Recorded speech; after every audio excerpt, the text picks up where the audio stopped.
दिशा सालियन मामले में उस समय सरकार थी श्रीमान उद्धव ठाकरे जी की।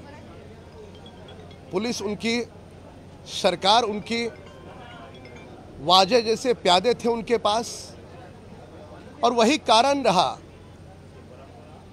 षड्यंत्र के तहत, साजिश के तहत, फिर वो दिशा सालियन मामला हो, सुशांत सिंह राजपूत हो, या पालघर का साधु हत्याकांड का मामला हो, सबूत मिटाने का दुष्कर्म उद्धव ठाकरे सरकार के कार्यकाल में हुआ। किसे बचाना था? ठाकरे परिवार को। सबूत मिटाने के पीछे किसका षड्यंत्र था? किसे बचाने की कोशिश कर रहे थे ठाकरे सरकार? यह हमारा सवाल है। दिशा सालियन के पिता कभी गलत नहीं हो सकते, उन्होंने अपनी बेटी को खोया है, पर न्यायपालिका में जाते समय सबूत लगते हैं, और सबूत न हो तो न्याय नहीं मिल पाता। और वो सारे के सारे सबूत मिटाने का घिनौना दुष्कर्म उद्धव ठाकरे सरकार के कार्यकाल में हुआ।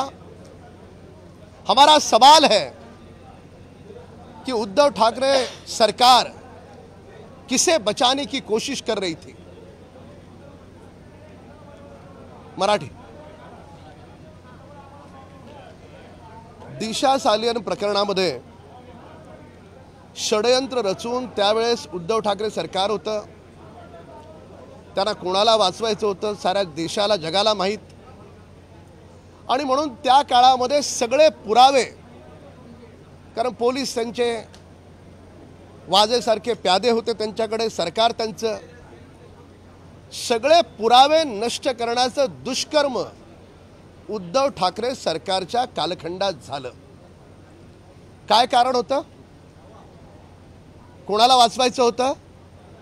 संपूर्ण महाराष्ट्राला आणि देशाला माहित आहे। दिशा सालियनचे वडील चुकीचे असू शकत नाहीत, त्यांनी त्यांच्या पोटच्या मुलीला गमावलंय, पण न्यायपालिकेत जाताना पुरावे लागतात, आणि दुर्दैवानं ते सगळे पुरावे नष्ट करण्याचं दुर्दैवी काम हे उद्धव ठाकरे सरकारच्या कालखंडात झालं।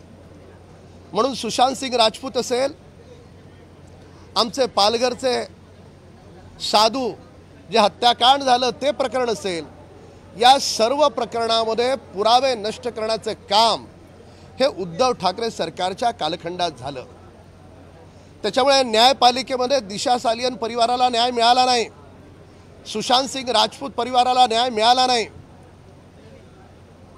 पालघरच्या साधूंना न्याय मिळाला नाही, आणि हे सर्व महापाप हे उद्धव ठाकरे सरकारचं आहे, त्यांना नाकारता येणार नाही। धन्यवाद।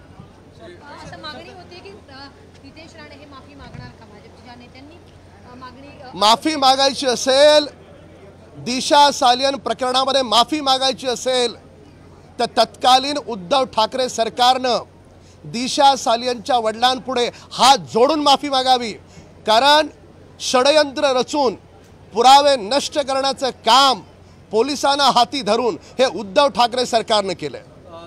यदि माफी मांगनी है तो दिशा सालियन परिवार की माफी उद्धव ठाकरे सरकार मांगे। षड्यंत्र के तहत सारे सबूत मिटाने का घिनौना काम उद्धव ठाकरे सरकार के कार्यकाल में पुलिस को हाथ में लेकर के हुआ है।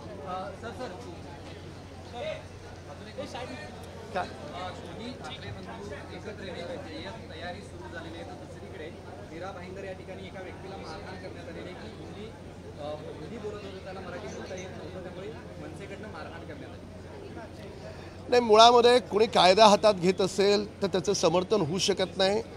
पोलिसांचं काम करतील, कायदा हातात घेणाऱ्याला शिक्षा होईल। मुळामध्ये हिंदीची सक्ती, मी वारंवार सांगेन, हिंदीची सक्ती लादण्याचं महापाप हे उद्धव ठाकरे यांचं स्वतःचं आहे। त्या 18 लोकांच्या कमिटीमध्ये उबाटाचे नेते होते, नाकारणार आहेत का उद्धव ठाकरे? ती शिफारस त्यांनी स्वीकारली, हे नाकारणार आहेत का ते? आणि ती हिंदीची सक्ती बाजूला सारून त्या पालकांना आणि त्या लहान मुलांना स्वतःच्या मर्जीप्रमाणे स्वतःची भाषा त्याला निवडता येईल हा अधिकार देण्याचं काम आदरणीय देवेंद्र फडणवीस साहेबांनी केलं। तर त्याच्यामुळे खोटं सांगायचं लोकांपुढे, फेक नेरेटिव्ह पसरवायचा लोकांपुढे, हे असे प्रकार वारंवार महाराष्ट्र खपवून घेत नाही। मराठी माणसाला कुणी इतकं हलक्यात घेऊ नये। गोरेगावच्या पत्राचाळीतून मराठी माणसाला हद्दपार करणारी उबाटा, तिला आज मराठी माणसाची आठवण आली। लोकसभेच्या निवडणुकीमध्ये पाकिस्तानचे झेंडे नाचवणारी उबाटा, तिला आज मराठी माणसांची आठवण आली।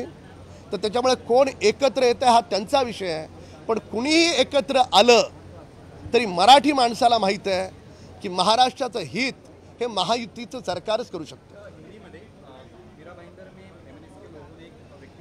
देखिए, कोई व्यक्ति विशेष यदि कानून हाथ में लेता है तो उसका समर्थन नहीं हो सकता।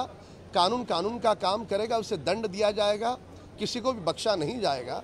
जहाँ तक मराठी हिंदी की बात है तो ये जो पूरी तरह से भ्रम झूठ फैलाने की फैक्ट्री उद्धव ठाकरे कंपनी बनी है।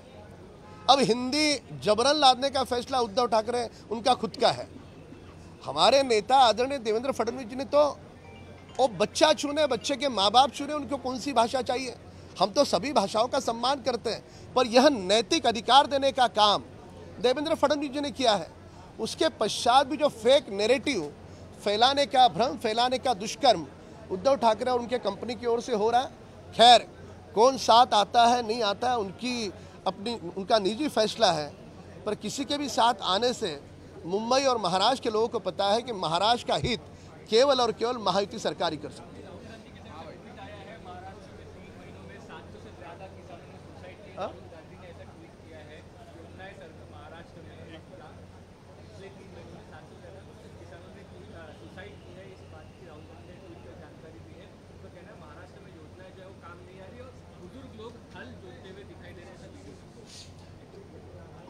श्रीमान राहुल गांधी महाराष्ट्र की भूमि पर आकर यहाँ पे ज़मीनी हालात देखें।